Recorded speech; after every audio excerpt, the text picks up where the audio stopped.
Before working the next few problems on circular motion, we briefly review the equations for centripetal acceleration and centripetal force.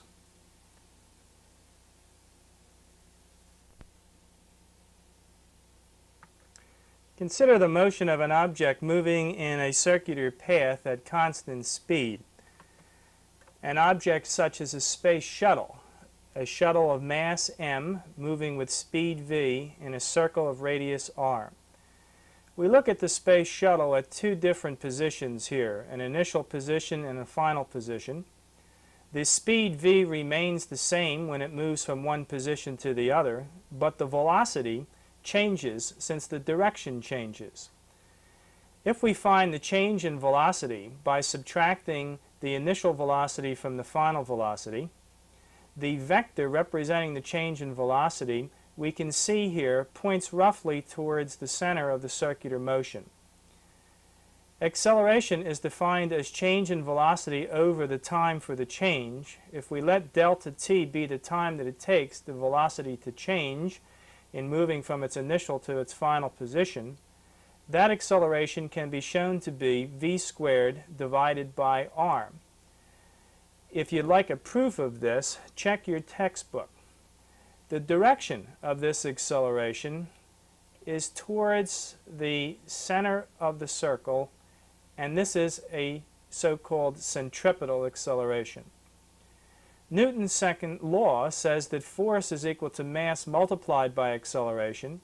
If we multiply the mass of the shuttle by the centripetal acceleration v squared over r, then the centripetal force is equal to mv squared divided by r. The centripetal force is also towards the center of the circle. It is in the same direction as the centripetal acceleration.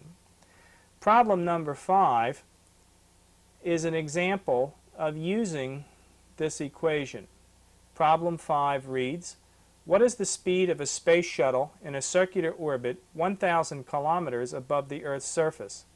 The mass of the Earth is 5.98 times 10 to the 24th kilograms, and the radius of the Earth is 6.38 times 10 to the 6th meters. Try to solve that problem before watching its solution.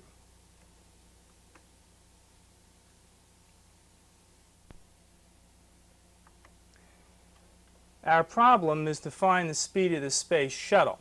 I have labeled the mass of the space shuttle m sub s, the mass of the Earth m sub e, the radius of the Earth r sub e, and the radius of the circular orbit plane r.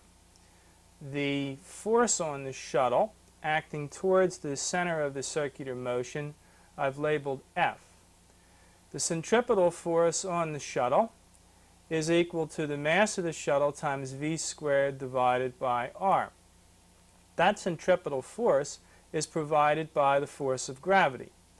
From Newton's law of gravity, the force of gravity, the force of the gravitational force of the Earth on the shuttle is equal to the gravitational constant g times the mass of the Earth times the mass of the shuttle divided by the distance between the center of mass of the Earth and the shuttle squared. That distance is r, exactly the same distance that we've used for the radius of the circular orbit. These two forces are one and the same. The centripetal force is provided by the gravitational force, and the solution to our problem will involve setting the expressions for these forces equal to one another. I've also listed the given values for the mass of the Earth and the radius of the Earth, and added to those the value for the gravitational constant g, 6.67 times 10 to the minus 11 Newton meters squared per kilogram squared. The radius r that appears in this equation is equal to the radius of the Earth plus the distance that the shuttle is above the surface of the Earth, which is given as 1,000 kilometers. A kilometer is 10 to the third meters, so if 1,000 kilometers is simply 1,000,000 meters, so I can list that the radius r that we're interested in is 7.38 times 10 to the 6th meters. And that figure is simply obtained by adding the 1,000 kilometers, which is 1 times 10 to the 6 meters, to the radius of the Earth, which is 6.38 times 10 to the 6 meters. So that's our radius r. Let's set these forces equal to one another and write that the centripetal force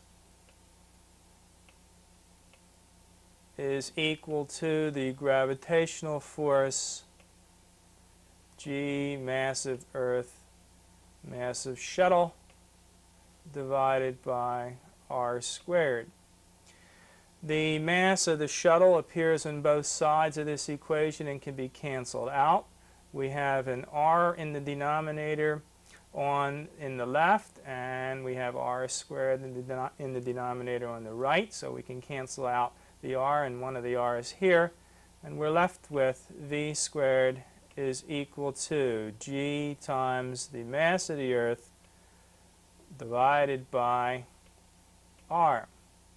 And putting in values here, this is 6.67 times 10 to the minus 11 Newton meters squared per kilogram squared, multiplied by the mass of the Earth, 5.98 times 10 to the 24th kilograms, and we divide all that by r, which was 7.38 times 10 to the 6th meters. If we do that, you can confirm, if you run that through your calculator, that this comes out to be 5.40 times 10 to the 7th meters squared per second squared. And that is for v squared. For v, we have to take the square root of that, and taking the square root of that, you will get 7.35 times 10 to the 3rd meters per second as the speed of the space shuttle. 10 to the 3rd meters is a kilometer, so this could also be expressed as 7.35 kilometers per second. If you translate that into miles per hour, you'll find that that comes out to be approximately 16,500 miles per hour. So that then is the speed of the spaceship, a space shuttle, in orbit about 1,000 kilometers above the surface of the Earth. All right, let's take a look now at problem number 6.